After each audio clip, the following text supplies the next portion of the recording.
Hi guys, Ape here of the PocketBot Collective. And today we're gonna have a look at some unexpected Legend class candidates. I've been recommending these four guys for about a year now on various social media, so it's only right to also include them on the channel here. These guys are all from the Hasbro Cyberverse line. Three of them, except for Sky-byte, are considered one-step changers, and you might not have even had these on your radar as far as Legend class collecting goes. But Hasbro has seemed to tap into some great characters that no other third-party company has done yet, at least not in Legend class size. So, without further ado, let's get into them. Here is Robots in Disguise Sky-byte, although he's now part of the Cyberverse line. Right. Which is this really cool looking cyber shark.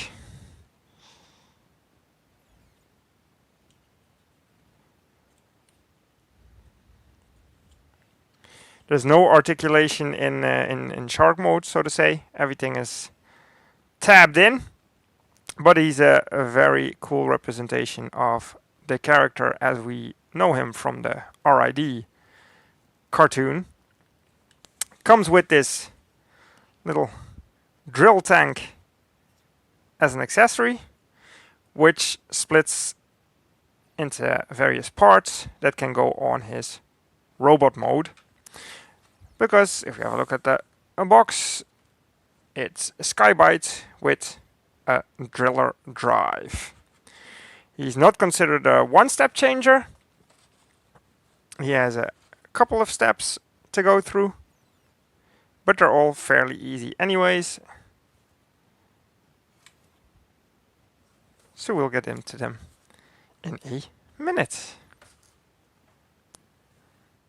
Animation, fairly easy.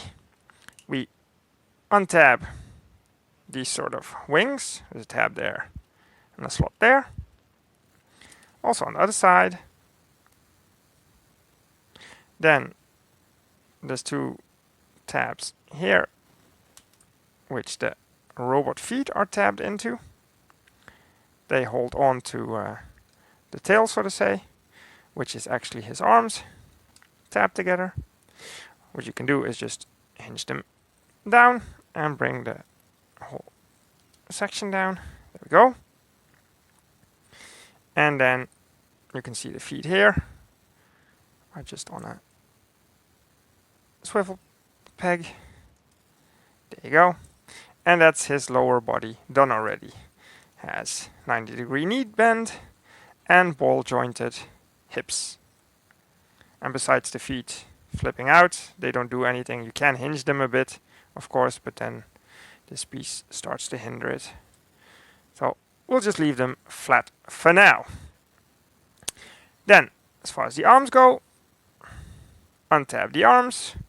One has his claw, one has a regular hand on there. And just hinge them forward.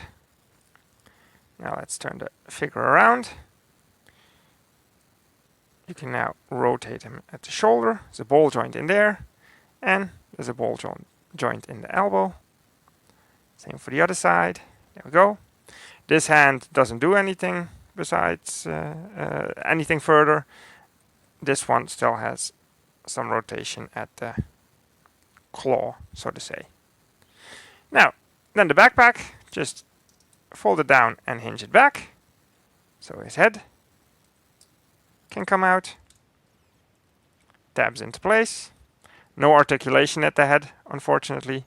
And the backpack just situated the way you feel best suited. And there we go. There is Sky-byte. Some nice paint on the head with some red eyes.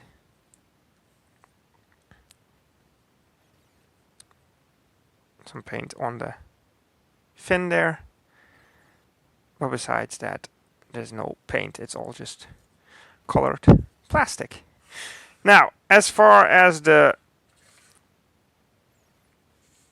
drill bit goes, all you do is untap this thing here. It's just, it sits in between these little nubs on the insides. See? So you have that. Then you unpack these. They're just packed in there and there. There and there. Get 2 bits of that. And then you have this thing right here. So, what can we do with it?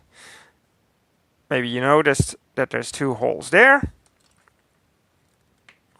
So, what this does is just fit onto there. This flips around the shark head and actually tabs in. And then this one can flip up and over, so to say. Let's go further than that. Yeah, there we go.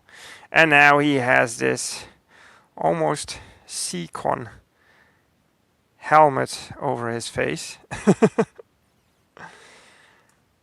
There you go. Then this thing you can either hold it, you can peg it in any of the 5mm peg ports, but you can also, let me see how it goes. There, slide it over his hand, and then he has a drill hand. As for these bits, yeah, put them wherever you want to, I guess. I'll put them on his lower arms, I guess. No, it looks silly. Put them there. Well, wherever you put these things, I tend to think they look silly anyways. It's almost like you're just storing him.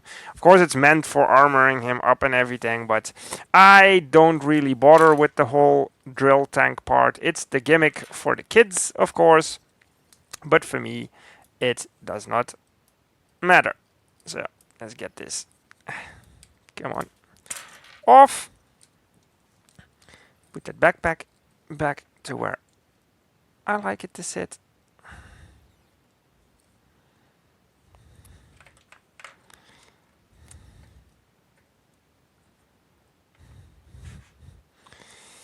Get these bits out of the way for now.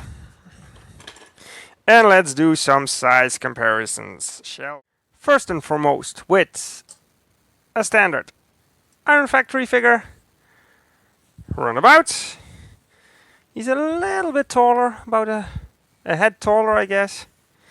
And here is a Pocket Toys Soundwave, which I think scales very nicely.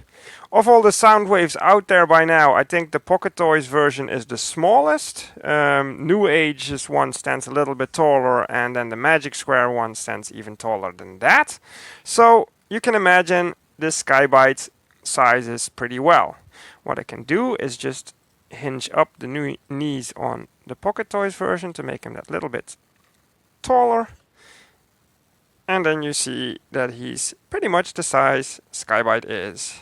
Which means Sky-byte can very well sit in your Legend class collection. And I don't think there's any other company out there that has done a tiny Sky-byte. So this is a very good option if you want to include him in your Legend class collection. Alright guys, thanks for watching. Ape out!